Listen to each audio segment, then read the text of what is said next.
From shadow to champion, the 4-weight farmer. Full story included. He was the kid everyone underestimated, the one who sat at the back of the classroom, who shuffled his feet in gym class, who could never quite keep up when the others ran laps. By 16 he had learned to move through the world like a shadow, present but not noticed, and his name was Jonah Reyes. Jonah's life had already been shaped by loss. His father died when Jonah was 10, a sudden absence that left a hole in the house and a silence at the dinner table. His mother, Rosa, worked 2 jobs to keep the lights on and the rent paid. She taught Jonah how to patch a tire, how to stretch dough for empanadas, and how to stand up when the world tried to flatten you. She taught him to be practical and to be kind, and she taught him to hide his fear behind a steady, useful calm. Jonah learned to carry grief like a tool, something to be used, not something to be displayed. The discovery happened on a Tuesday after school. Jonah had been avoiding the track, avoiding the locker room, avoiding the way other kids looked at him when he tried to run. He wandered into the old gym because it smelled like dust and sweat and the kind of history that makes a place feel alive. Coach Alvarez was there, a man with a face like weathered leather and hands that had once been fast. He watched Jonah move, the way Jonah's shoulders tightened when he expected a shove, the way his feet found balance when the floor tilted, and he saw something no one else had bothered to look for. "You got a stance," Coach said, not as a question but as a fact. He asked Jonah to throw a jab. Jonah did, awkward and slow, but the line of it was honest. Coach put a hand on Jonah's shoulder and said, "You ever box?" Jonah shook his head. Coach smiled like someone who had found a seed in a crack of concrete. "Come back tomorrow," he said. "Bring your gloves." Jonah came back. He kept coming back. Coach taught him how to breathe into a punch, how to make his hips do the work, how to make his feet mean something. He taught Jonah to hold his hands high not because it looked tough but because it kept his face whole. He taught him to take a hit and to count the cost without letting the cost be the story. Under Coach's patient, relentless instruction, Jonah's body began to change. Muscle arrived where there had been only lean. Confidence arrived where there had been only caution. The boy who had been a shadow learned to throw a line of light. High school fights turned into amateur bouts. Amateur bouts turned into regional tournaments. Jonah learned how to read an opponent the way a reader reads a sentence. Look for the subject, find the verb, anticipate the punctuation. He learned to make his left hand a question and his right hand the answer. He learned to make his body a language that said, "I am here and I will not be moved." By the time he graduated, Jonah had a reputation that made other kids stop and watch. He was still quiet off the ring, still the son who called his mother every Sunday, but inside the ropes he was a different man. Precise, patient, and hungry. Coach Alvarez pushed him hard. "You got more than speed," Coach would say. "You got heart. Heart is a muscle too. We train it." The pro offers came slowly, then all at once. A manager with a slick suit and a smile that smelled like contracts offered to take Jonah to the city. Jonah signed because his mother said, "If you can make it for us." He left the small town with a duffel bag and a promise to call. He left with Coach's old stopwatch in his pocket and a photograph of his mother taped inside his glove. Jonah's professional career was a study in escalation. He moved through weight classes like a man climbing a mountain and finding new ridges to conquer. He learned to add weight without losing speed, to carry power without losing grace.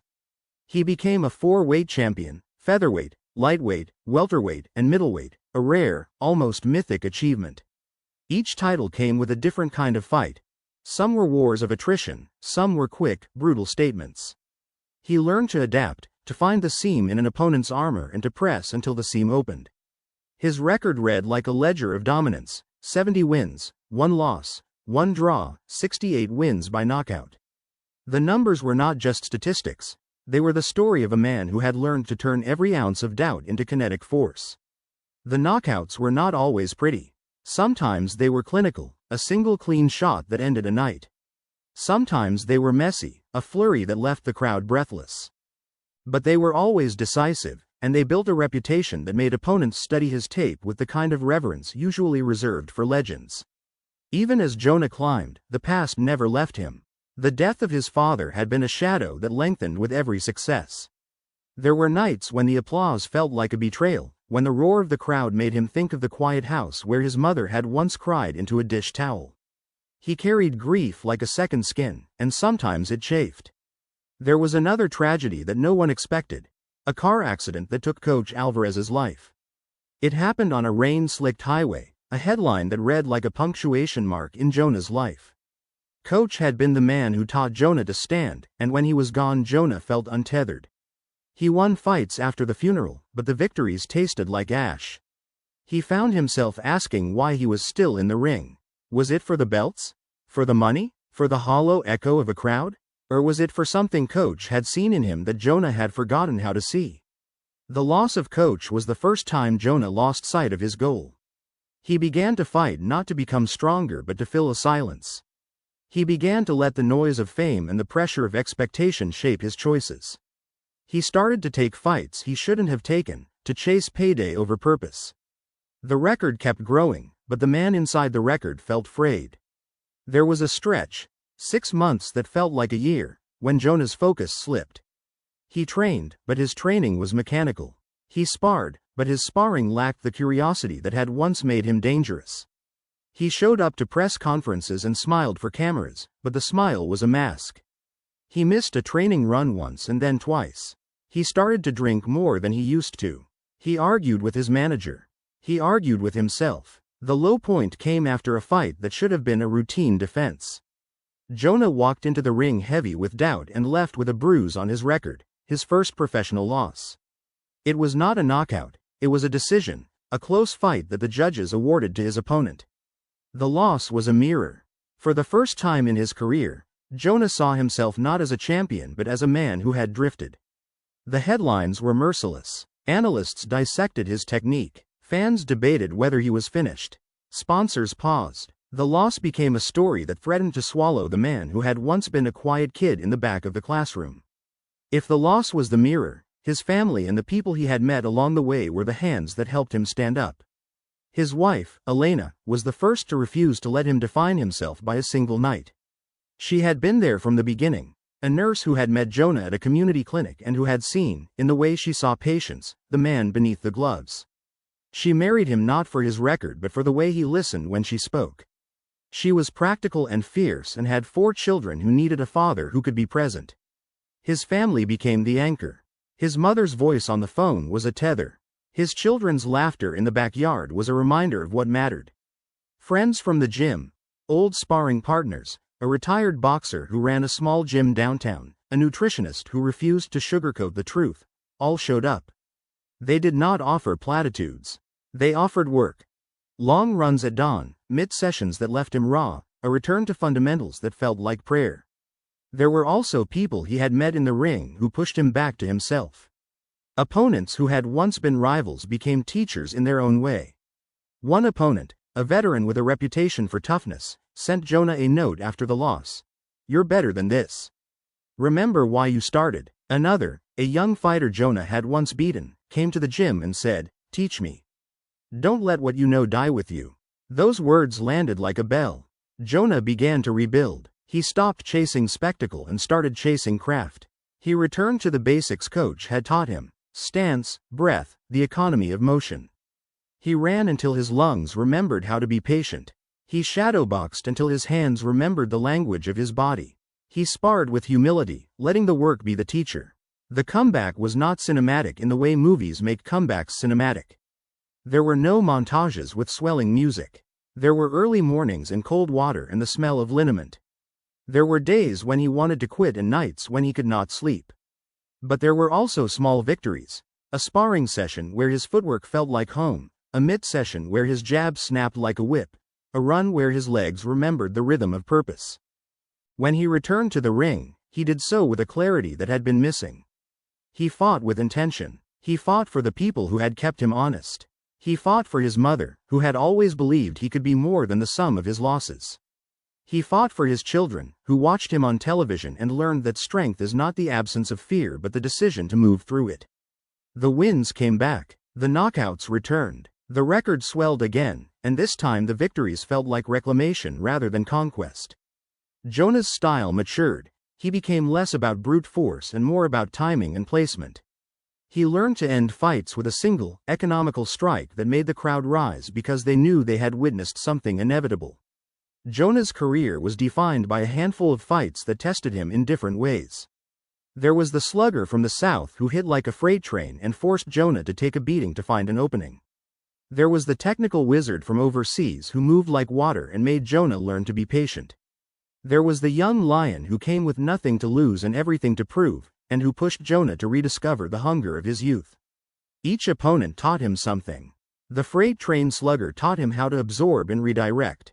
The technical wizard taught him to trust angles. The young lion taught him to respect the fire in others and to use it as fuel rather than fear. In the ring, Jonah learned humility. Outside the ring, he learned to be a teacher. He began to mentor younger fighters, to pass on the lessons Coach had given him, to be the steady hand he had once needed. His record, 70 wins, 1 loss, 1 draw, 68 knockouts, became a ledger of those lessons. The draw was a night of mutual respect, a fight that neither man could claim and both men left richer for having shared. The single loss remained a scar that reminded him of the cost of losing sight. The knockouts were proof of a man who had learned to turn intention into impact. When Jonah finally retired, it was not with a press conference or a dramatic announcement. It was with a quiet decision made over coffee with his wife. They bought a farm on the edge of town, a place with a red barn, a field of corn, and a porch that caught the sunset. The farm was a place to be present. It was a place where his children could run without screens and where his wife could plant tomatoes and teach the kids how to knead dough. Jonah traded gloves for work that had a different kind of rhythm. He learned to mend fences, to fix a tractor, to wake before dawn and move through the day with the same discipline that had once made him a champion. He taught his children to throw a proper jab and to respect the weight of a promise. He taught them to carry grief like a tool and to use it to build rather than to break. The farm was also a place of healing. Jonah and Elena hosted neighborhood barbecues. Jonah coached at the local gym on weekends, teaching kids who reminded him of himself. He told them stories about Coach Alvarez and about the nights when he had wanted to quit. He told them about the loss that had nearly swallowed him and about the people who had pulled him back. He taught them that strength is not a solitary thing. It is a conversation between you and the people who refuse to let you fall. In the quiet of the farmhouse, Jonah sometimes sat on the porch and watched the sun go down. He thought about the boy who had been weak in high school, about the coach who had seen a seed in a shy kid, about the fights that had taught him to be precise and the loss that had taught him to be humble. He thought about his mother, who had worked 2 jobs and never once asked for applause. He thought about his wife and his 4 children and the way their laughter filled the rooms like light. He did not measure his life only by the belts or the knockouts. He measured it by the mornings he woke up and chose to be better, by the nights he sat with his children and taught them how to tie their shoes, by the times he showed up when it would have been easier to stay away. He measured it by the way he had learned to turn grief into fuel and by the way he had learned to let other people carry him when he could not carry himself. Jonah's record remained a thing of legend: 72 fights, 70 wins, 1 loss, 1 draw, 68 knockouts. People still talked about the 4-weight champion who had come from nowhere. But on the farm, the trophies were dusty and the belts were hung in a small room where the kids sometimes used them as capes. The real trophies were the rows of corn, the sound of a child's first bicycle ride, the quiet dinners where everyone's hands were full and the conversation was ordinary and true. When visitors asked him what he missed about the ring, Jonah would smile and say, "The clarity." He would explain that in the ring everything is simple. You have a goal, you have a plan, and you execute. Outside the ring, life is messier, but it is also richer. He would tell them that the hardest fights are not always the ones with the loudest crowds, and that the bravest thing is to keep showing up for the people you love. Jonah's story is not a fairy tale. It is a story of loss and discovery, of a boy who was once weak and a man who became a champion. It is a story about the people who see us when we cannot see ourselves, and about the family and friends who push us back to our purpose when we lose sight of it. It is a story about the cost of fame and the quiet work of rebuilding. It is a story about a man who learned to fight and then learned to live. If you ever find yourself doubting what you can become, remember Jonah on the porch of his farmhouse, watching the sun set over the corn. Remember the coach who saw a stance in a shy kid. Remember the mother who worked 2 jobs and taught her son to stand. Remember that strength is a muscle you can train, but it is also a choice you make every morning. Make sure to like and subscribe for more.